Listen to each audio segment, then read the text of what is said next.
السلام عليكم واهلا بيكم في قناة حكايات البحار.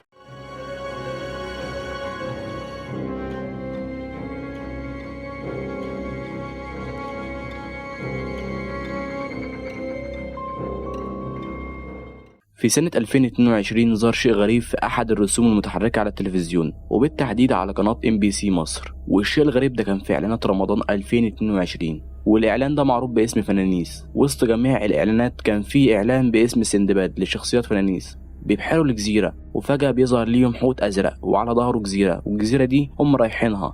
ولما راحوا كان هناك قلعة قديمة متكسرة اتفتح بابها وظهر شخصية غريبة تشبه الوحش، كثيف الشعر وبعين واحدة، واللي بصراحة شكله مخيف جدا ومش مناسب للأطفال، وكان بيرقص بطريقة غريبة. وفجأة بدأت بقية الشخصيات ترقص معاه. وطبعا يا عزيزي المشاهد انت فاكر ان ده مجرد اعلان عادي، ولكن خلينا نتعمق اكتر في الموضوع واقول لكم على شوية تفاصيل خفية فيه. وهبدأ بشخصية الوحش اللي عنده عين واحدة. من المعروف ان المسيح الدجال هو اعور او ليه عين واحده، وفي ناس بتقول ان اتسمى باسم المسيح لان عنده عين واحده ممسوحه. هو ده اول شيء لفت انتباهي وخلينا نتفرج على الاعلان مره تانية، وعرفت ان دي اشاره واضحه جدا ومش مجرد ان هو بعين واحده، لا مش كل حاجه ليها عين واحده نرمز ليها بالمسيح الدجال. واللي خلاني اعرف ان دي اشاره هم بقيه العلامات. واثناء قراءتي على موقع ويكيبيديا عرفت ان المسيح الدجال هيخرج من جزيره في بحر العرب، وبالفعل الاعلان ظهر الوحش اللي عنده عين واحده على الجزيره دي.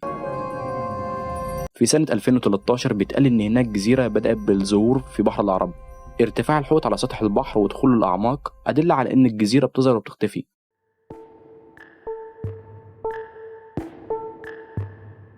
اللي بترمز للجنة. نعم، اللي بيؤمن إن المسيح الدجال هو الإله فيعتقد أنه الخلاص وإنه هيدخل الجنة. وفي الإسلام جنة المسيح الدجال هي النار وناره هي الجنة. الإعلام مشابه جدا لقصة الصحابي اللي رأى المسيح الدجال. هل سمعت عن القصة دي قبل كده؟ وفي القصة دي هتكلم باللغة العربية الفصحى. قولوا لي لو أخطأت في الكلام، يعني أقصد لو في جملة أخطأت فيها قولوا لي وأنا هصلحها في المستقبل. ولو حبيت أتكلم باللغة العربية الفصحى في الحلقات الجاية تقدر تقولوا لي في التعليقات. يحكى أن أحد الصحابة في أحد سفره بالسفن البحرية في بحر العرب، وكان معه 30 رجلا، وكان البحر هائج فلعب بهم الموج، فإذا بهم وجدوا جزيرة في عرض البحر التجأوا إليها حتى الغروب. فمرت عليهم دبة غريبة كثيرة الشعر لا يعرفون وجهه من خلفه، حتى ظنوا انها الشيطان ذاته، حتى قال احدهم من شدة الخوف من انت. والغريب انها اجابتهم قالت انا الجساسة. فسألوها ما هي الجساسة. اذا اجابتهم اتجهوا في ذلك المسار سوف تجدوا رجلا يريد ان يحدثكم، ولكنهم خافوا وفروا مسرعين لأنهم تخيلوا أنها شيطان. وإذا بهم وصلوا إلى دير ووجدوا رجل ضخم فقالوا له من أنت؟ قال لهم من أنتم؟ قالوا له نحن من العرب والأمواج وطأت بسفينتنا البحرية إلى هنا بعد أن ظللنا شارا في عرض البحر. بعد ذلك رأينا دابة تقول إنها الجساسة،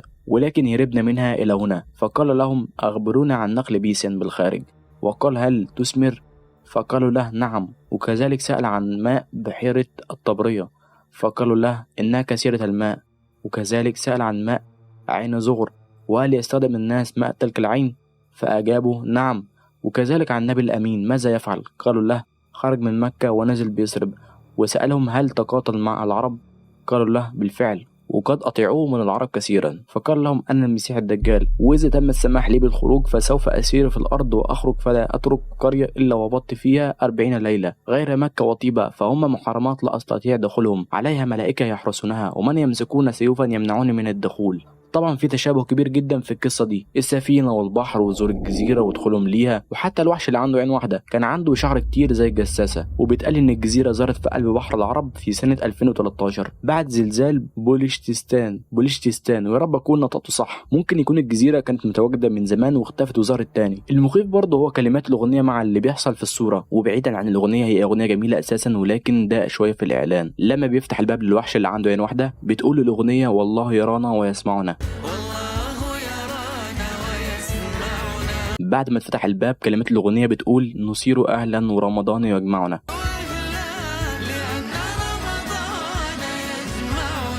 وبعد كده يرقصوا ويهللوا مع الوحش. وبالنظر لتاريخ قنوات MBC في الحقيقه ما لقيتش حاجه مثيره للجدل غير الاعلان ده. تقريبا كان الاعلان افكار ماسونيه لحد من المخرجين وقابلتها MBC بحسن نيه، ولكن انا اعتقد ان الاعلان واضح فيه الايحاءات جدا ومش شايف اي مبرر تاني ليه. في النهايه يا عزيزي المشاهد الماسونيه منتظره المسيح الدجال لاعتقادهم ان هو الاله. ومش بس كده، هم عايزينك انت برضه تقتنع بالشيء ده. هم عارفين ان هو جاي فهم عايزين يعملوا اي شيء علشان يخلوك تقتنع بالايمان بالمسيح الدجال، وبيستهدفوا الاطفال اكتر شيء. وده اللي بنشوفه بنشوفه في افلام الكرتون، بيدوسوا السم في العسل بالعربي كده. وبكده نبقى وصلنا لنهايه الفيديو، ويا ريت يكون عجبك الفيديو، وما تنساش تدوس لايك للفيديو وتشترك في القناه وتفعل زر الجرس، واشوفكم في الفيديوهات الجايه، وسلام يا ابطالي.